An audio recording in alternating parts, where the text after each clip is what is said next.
Welcome everyone to the 100 Authors in 100 Days, and I have the wonderful privilege of introducing you to Martha Niño, who is already a published author and just a wonderful speaker and marketing expert. And as you heard in the bio previously, and I'm excited to have this conversation with her. So welcome, Martha. How are you? Hola, hermanita. How you doing? I am doing very well. Thank you for having me today. I'm super excited. Yay. So earlier we were talking about some of the work that you're doing for a lot of the schools. And was it in a elementary school or junior high school that you were at where you were speaking? Oh my goodness. It was at a junior high. And Adriana, I've always feared junior high. I don't have the best experience personally with junior high.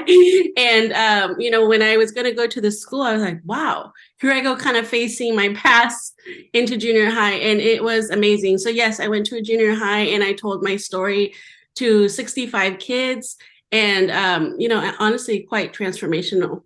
Awesome. Yeah.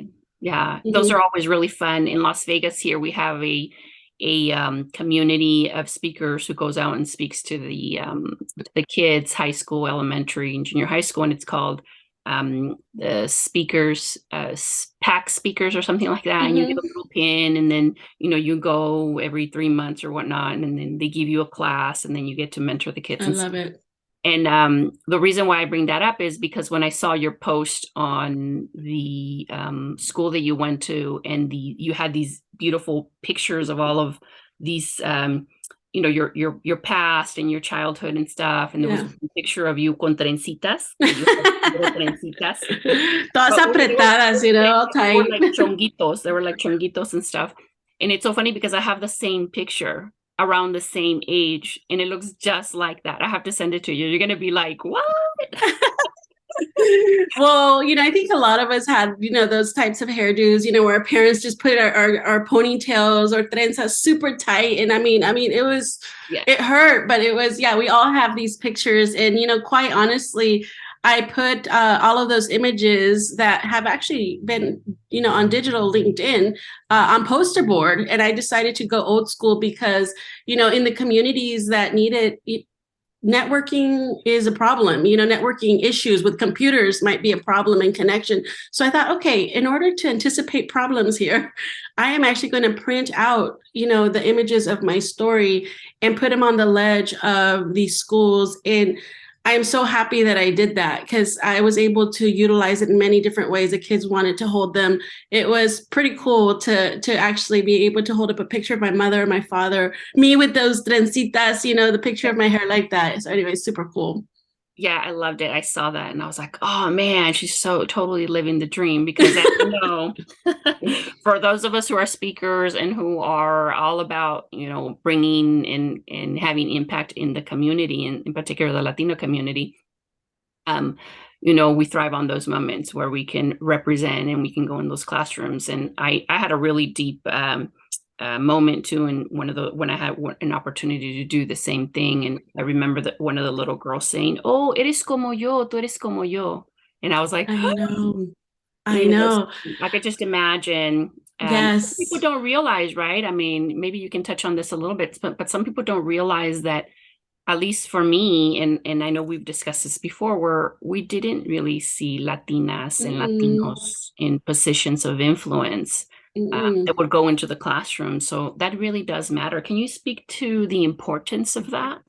Yeah, well, growing up, I didn't have any experience with anybody who wore slacks in a suit or anything like that. My family all worked in the fields. They cleaned houses, they sewed clothes. So I had that as an experience. So for us to go into these communities and, I work in the Silicon Valley. So for me to bring the Silicon Valley into those communities, which by the way, in my neck of the woods is not too far, but for them, it feels like it's in a different, a stratosphere universe. Exactly. So when I told them that I come from this, it was like, whoa. And then, I was telling them about the building that I work in. And I was telling them that I actually live by the ocean. The ocean was a big deal to them.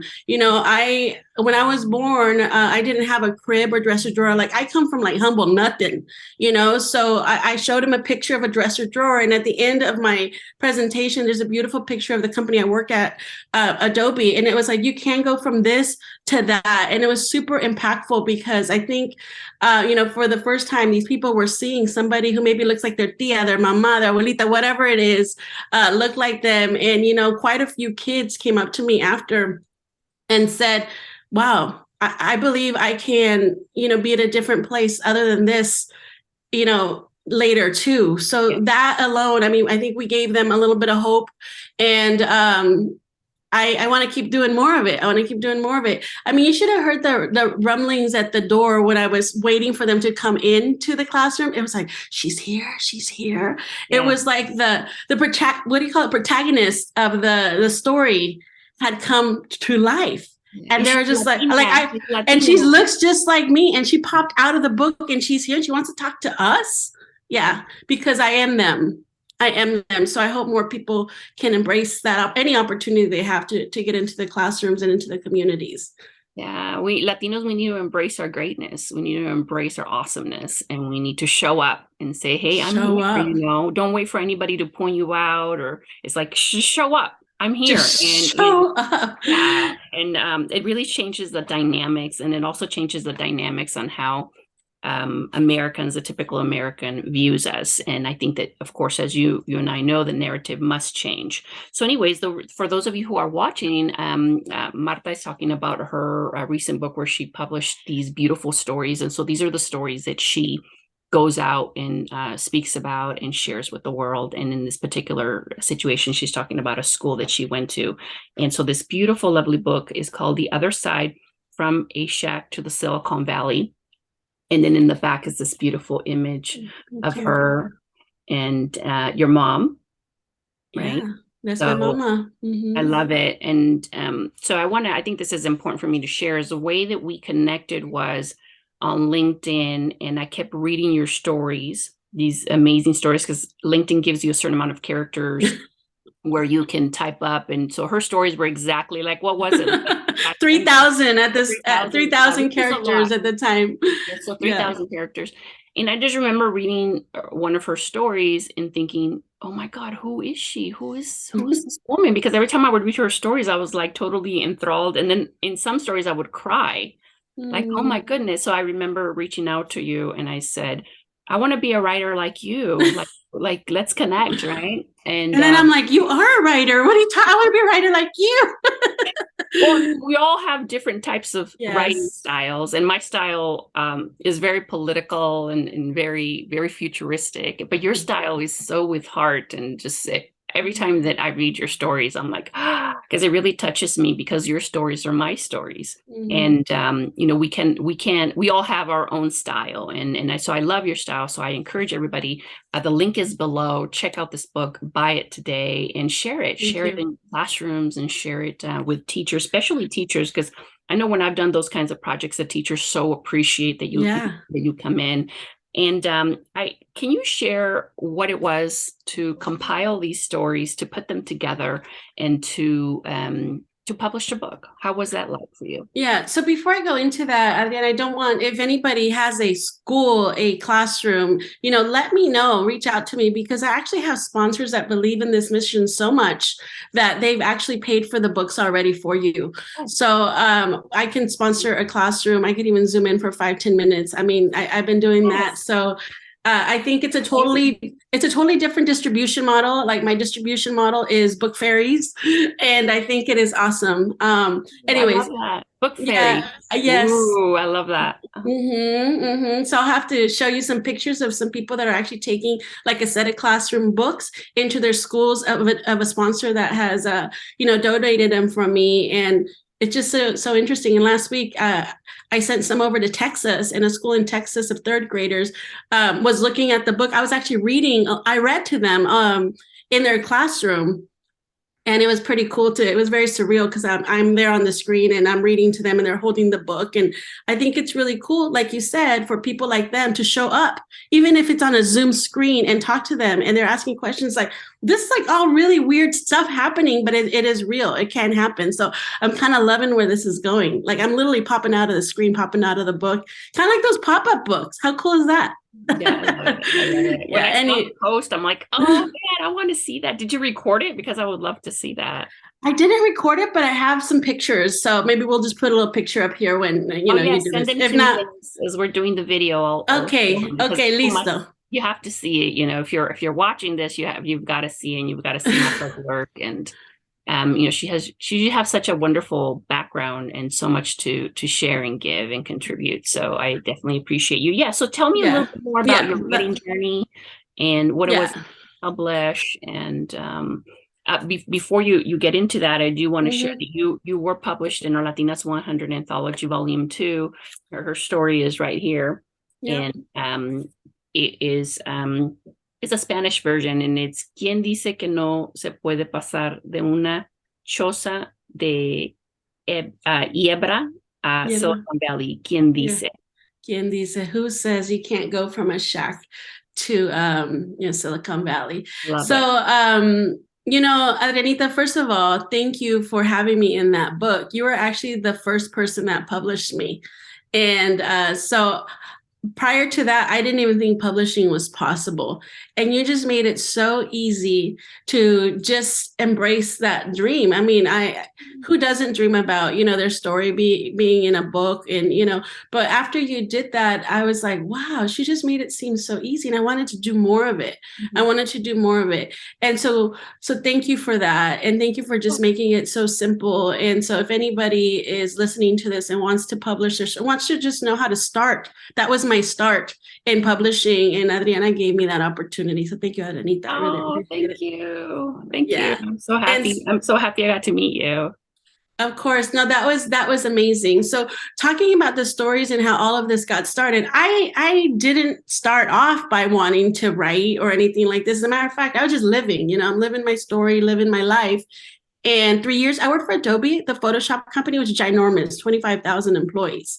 And they actually gave me an opportunity to talk at a diversity conference where they were looking for stories from people who come from different backgrounds. And I was like, oh my God, if they only know how different my background was, like they would not even believe it. I mean, I work with amazing, smart people from Stanford, from Yale, from Harvard.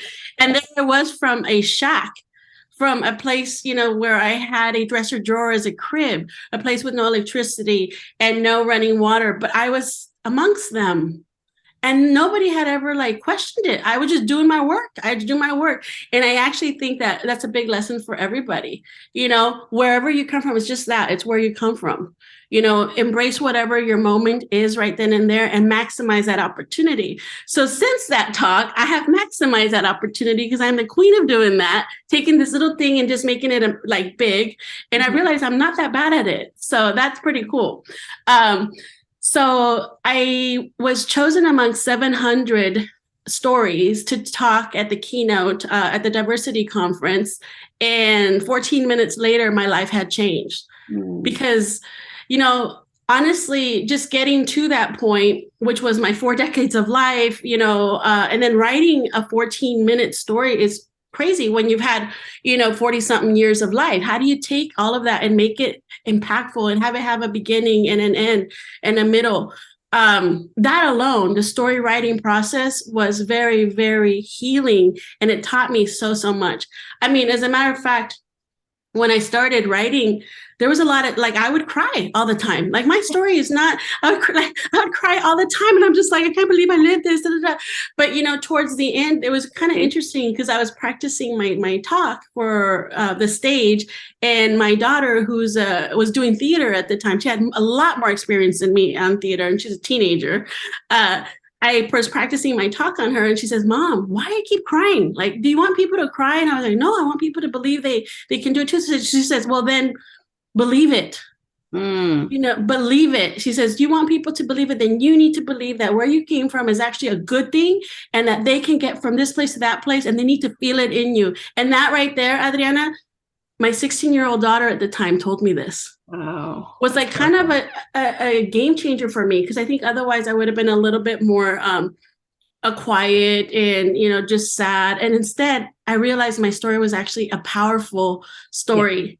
It was a powerful story. So I saw it. I saw the video, and when I saw the video, girl, I remember thinking, holy moly, she went there. I was like, she actually talked about like the raw truth. And I was so yeah, like, now I definitely got to yeah, meet you, right? I was like, whoa. And then it was for Adobe, one of the most prestigious American companies, possibly in the world.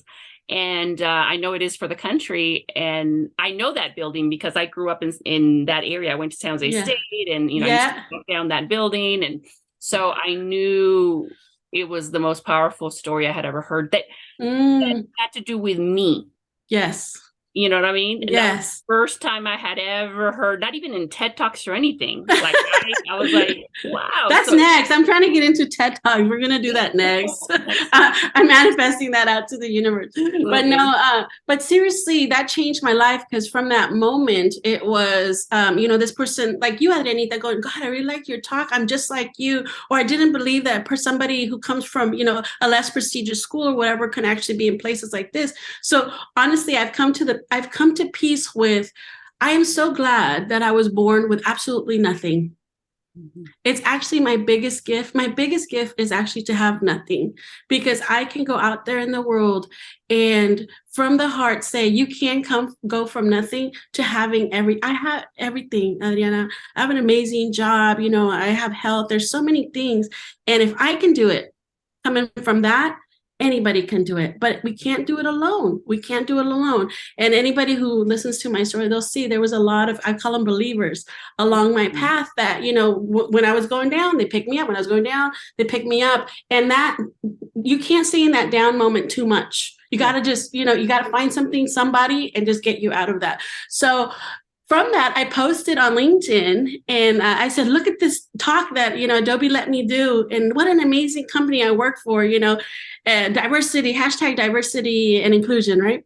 And it was one person on top of another person on top of another person going, wow. And I was like, I was overwhelmed, to be honest. Yeah, I was overwhelmed. because Yeah, I've never seen a talk like that before where it's the raw truth. the raw truth. Yeah. Yeah. And And, that kind of platform, and maybe I hear it, when I'm at a poetry, slam or something, and we talk about these issues and stuff, but not on a national stage. You're like, hey, by the way, this is who I am, and I'm here, and I yeah, came from there to this, and yeah, this is an amazing way of being, and I deserve to be here too. yeah. And you know what? I think that, and I've reached not only national now, but I'm like, I feel like, people all over the world have heard the talk, and it's been because, there are people who need support all over the world. I personally, I'm Latina, I'm Mexican, I'm from Zacatecas, Mexico, arriba. But, everywhere in the world, there is kids who need somebody to uplift them, who need to believe they can be bigger, who need to know that just because where they come from doesn't mean that's where they need hope. Hope is universal. Hope is universal. So I say, yes, my story is a story it's my personal story, but it's actually kind of a universal humanity story of overcoming and people being kind and getting through. And it's also a story of, just believing in yourself and owning myself. Like you said, you hadn't heard it because we don't talk about those things because we're embarrassed. We're actually embarrassed. Who's going to talk about being in a grass shack when you're next to a person from Yale and Harvard? Me, right. this person, right? This person. But, it only comes with, it comes from being safe. Adriana, we're not going to do it until we feel safe. It has to be the right moment. You have to feel safe. You have to be backed up. Like, Adobe backs me up. I have a whole community now that backs me up. Like all of that needs to align. And also, I feel that me being older has helped me. I have nothing to lose. I have nothing to lose. My career, I've done 25, 30 years in tech or in, these companies. I need to teach other people now that they can come in right behind me and do this too. So it's a whole combination. Especially in tech, because there's only 2% of folks that are, brown like me in tech. And we need more. And I get really mad because we talk about politics and all of that and other things, because 35% of the people here in this area, in all these schools in the United States are actually, they look like me, but only 2% are in tech. That to me is called bad math. Bad math. And I think we need to do something about it. But that's a whole other thing. And, I'm doing my little part, and hopefully I align with other like-minded people who know more than I do, and we can scale this.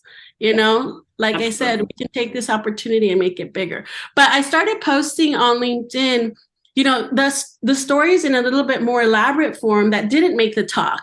So, that was a talk. You pick, 5 or 6 points, but I have a lifetime. I call it a lifetime of content. I've lived a very, very long time. So I also didn't want to forget, Adriana. And I think that that's important as well. We have to remember what our experience was, what our reflection was. And I actually fell in love with finding the meaning, the lesson in every single thing that has happened to me. Even us connecting, I think that was meant to be. And I know we're going to do bigger things together, but every single person I've encountered, the good ones, the bad ones, all of them have all been a blessing in one way or another.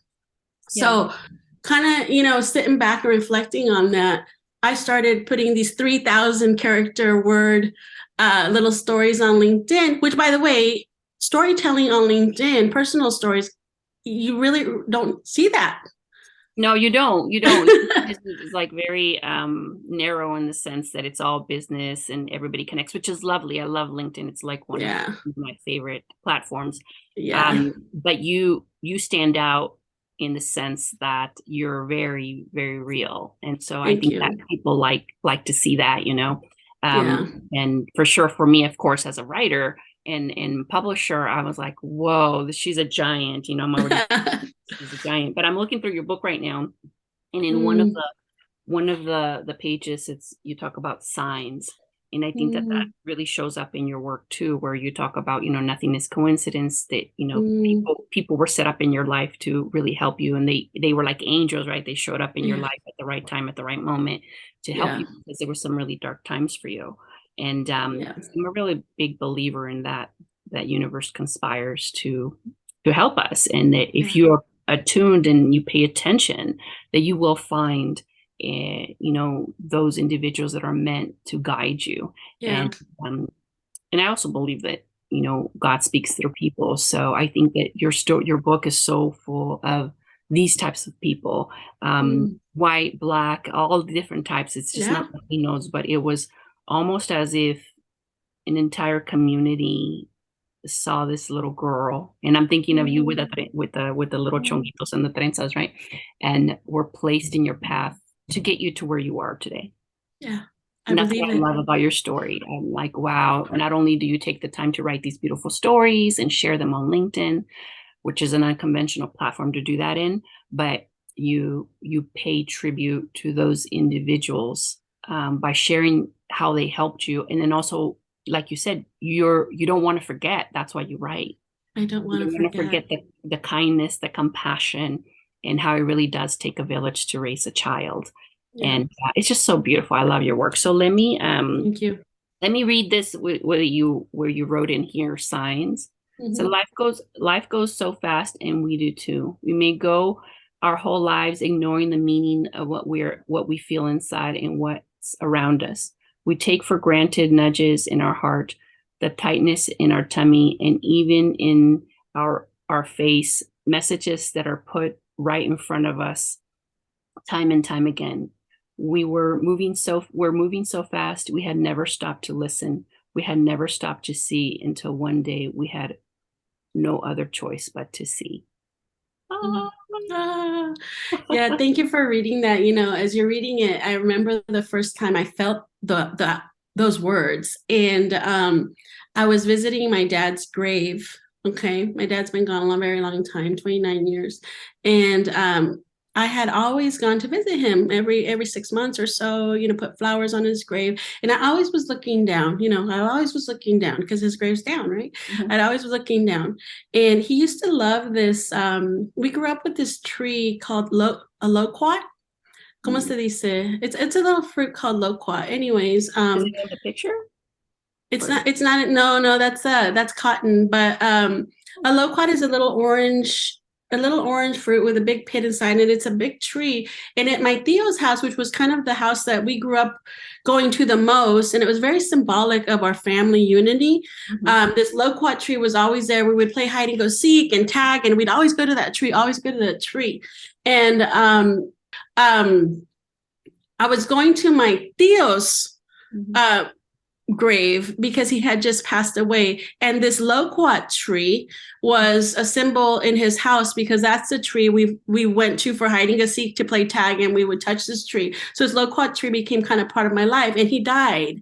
And we used to go to his house, and every time we go to his house, we would my father would always bring little gifts, like little 1 cent candy, little 1 cent everything, anything to their house. So he was known as like the cool Theo, right? And anyways, my Theo was passed away. We were going to his grave, and that day I was super busy with life, and I couldn't go get flowers for him at his grave. And remember, my dad always showed up to his house with something.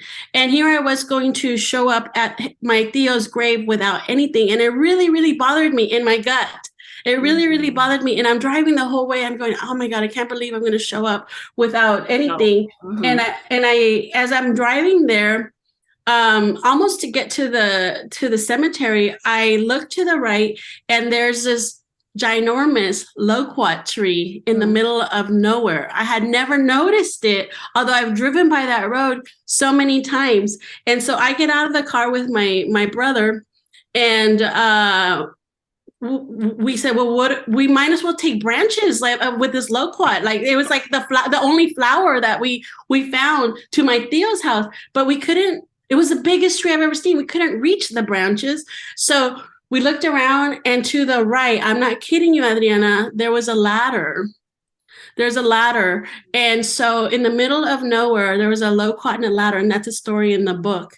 A loquat and the ladder. So I actually think it's a sign of something bigger coming together. Perhaps my dad putting these gifts together to bring to my Theo's house, through us. So I don't know how I had bags in the back of my car, but we, my brother and I just packed a bunch of these branches. We put them in the bags. We climbed that ladder. We got to the cemetery. And by the way, there was a bunch of other people who didn't have flowers either.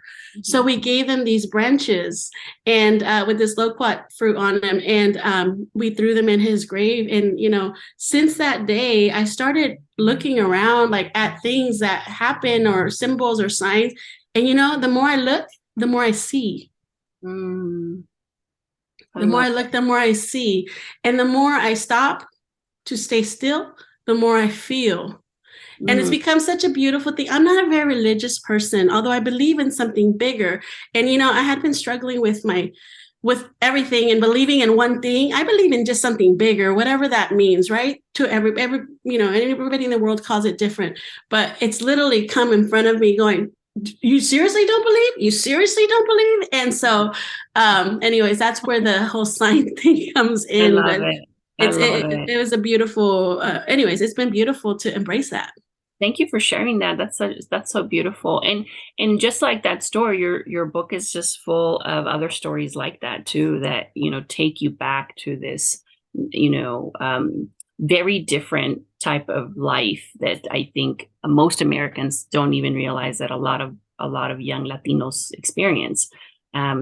It's so funny. I got to share this with you. My son, who's 16, we were in the kitchen yesterday, and the neighbors are redoing all of the concrete and everything. So there's all this noise going on. And then he looks and he goes, Mom, why are the construction workers always, gardening and doing construction? Why they're all Latino? And then I just kind of smiled and I said, oh, because we're guardians of the earth. Oh, that's beautiful. Oh my goodness. I love that, Adrianita. He's like, that's why I love to garden. How much do they make? And I'm like, oh, Latinos make a lot. Latinos, we own our cars cash. We own our taxes. It's an underground economy. It's all cash. Yeah. And it's like a 6-figure income to be in construction. And if you do it right, in landscaping is a business. And then he's all, well, yeah, maybe I'll go into landscaping or construction. And I'm like, yes, there is no, we as parents, we decide how we paint the picture for our children. Yeah. And there's nothing wrong with doing, construction. And, Mm-mm. I grew up working in the field and stuff, so I just thought I wanted to share that with you, because that'll be like one of those moments where I'm like, I'm changing and twisting the narrative, right? Yeah. And I believe that you really do change the narrative in your book, because you're Mm. positioning these stories. There are human stories. There are beautiful stories that Yeah. every American, and I go back to the U.S. because we have such a central issue with race and in this horrific past of racial injustice.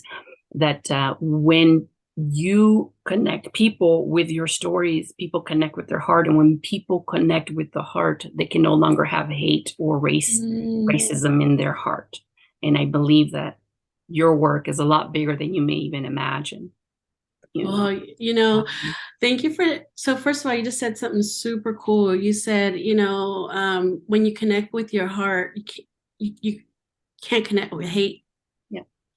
And I think that that's beautiful. And I hope that more people look to their hearts to lead them. I mean, this whole book, all my stories, everything, I have never started a story without feeling something. Mm-hmm. Without feelings. And sometimes it's at 3 o'clock in the morning, Adrianita. Like I'm like literally thinking of something. And I used to think, all of my thoughts and reminiscing and, reflections were all kind of dorky. Like I'm like, oh my God, I must just be like a sappy, poetic, whatever person. And now it turns out that it was something completely different. And I had no idea.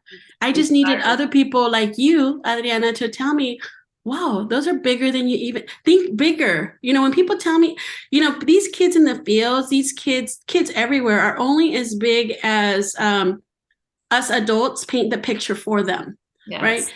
And even us as adults, we're only as big as the experiences and people we surround ourselves with. Yes. So I think anybody, little and small, let's try to get out there as big as possible. And you never know just who might actually help you dream and feel like whatever you're doing can be bigger. Like I feel like the moment I get to something big, then somebody goes, well, have you thought of, and I'm just like, what? And then it's like, and then I get there and it's like, oh my goodness, now I have a bigger goal. So I get to that and I want a big, so I think that us as humans, we dream too small. Mm-hmm. We dream too small, and it's time to think really big. Really but thank you for telling also your son about the guardians of the earth. I personally I'm a gardener. So, and most of my family is too, but I love that, because I think in schools, I do work in the Silicon Valley, I do work in an office, but man, do we need a whole slew of other people who maybe don't like that and are very good at this other stuff and can start companies and can start hiring people that are doing, a lot of this other work. So I think having skill sets like that are huge, and they should be talked about more in school, and talk about how much they make. You said 6 figures. When I told those kids in Modesto that they can make 6 figures and like to start with, they were just like, what? Mm-hmm. But we also should be telling them there's other jobs too that pay really well. They're more in the trade field. Maybe, we need all kinds of different humans in this world. Oh yeah. Yeah. And then we need to give, every career the same amount of, hey, if that's your career and you've chosen that, and there's prestige in that. There's prestige in work. Yes. Whatever work you decide to do, whether it's working in the fields like we did growing up, or whether you go into the tech world, or whether you decide to be a librarian, whatever it is, yes. There's prestige in all of it. So I love this conversation. I know you and I can keep talking forever, but I want to thank you for sharing what you've shared, and I encourage everyone watching to pick up her book. The link is below, and I'm also going to put the link to that wonderful speech and talk that she gave at Adobe. It'll be down in the links below. But I want to ask you a final question, and this is how we're going to wrap up today. And the question is, if today was your last day on Earth and you had just one message and just a sentence or two about what you learned and what is really important to know as a human being, and you knew that this message would be broadcasted all over the world the minute that you died, what would the message be? That's a really serious question. Seriously. Life is an opportunity that not many people get. And I feel that, with this opportunity, we need to utilize it in the best way possible to make this world a better place, to make us better, to be kind, to do all the good stuff that is available to us. I also think that, we need to not take life too seriously sometimes. I think sometimes we get bogged down with, oh, we got to work, we got to do this, we got to get to this level, no, sometimes, it's just good enough to be at peace and give peace a bigger value, I think, in our lives. I think sometimes we miss that. I think it's important to pause, as well. I think sometimes we just move way, way, way too fast. And it's important to pause and recharge. And then I also think it's important to execute on dreams and thoughts, and just be curious, just get crazy and be curious, because you never know what kind of amazing things and people you might find by doing that. And just, I think those are some of the things that I would say. Be kind a lot, love a lot, have fun a lot, Mm-hmm. and I love it. just lead with your heart everywhere you go. Yes, I love it. Thank you so much, Marta. I appreciate this conversation. I love you very much, amiga, and I Love am you too. so grateful that we get to write together and publish together. And yeah, I look forward to more conversations. We're gonna have Yes. to have on a different platform, different types of conversations. Now, this is the 100 Authors, 100 Days show, and I'm so grateful. Check out the links below, and I'll talk to you soon. Take care, Marta. Adios. Peace and love, everybody.